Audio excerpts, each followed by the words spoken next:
Lebanon's government has approved a program of economic reforms after 5 days of protests. The cabinet has decided to scrap new taxes and promised to halve the salaries of top officials. Hundreds of thousands of people took to the streets calling on the government to step down over its handling of the economic crisis.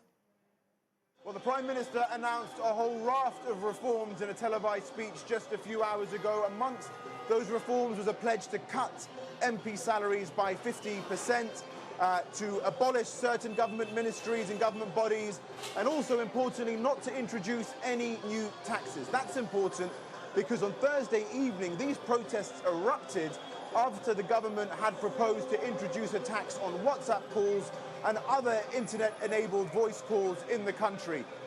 I have to say, within minutes, the reaction from the streets in downtown Beirut and the protesters down there was pretty unanimous. They were not impressed.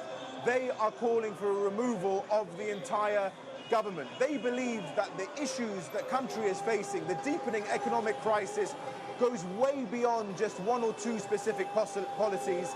They believe this is years, in fact decades, of government corruption, of government inefficiency, of cronyism, and a lack of basic public services, things like running electricity and clean water.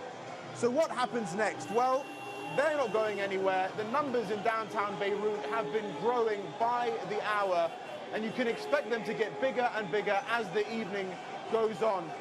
There is some concern, there is some apprehension here about what the government or the security services might do in response to more protests. This is unprecedented in Lebanon.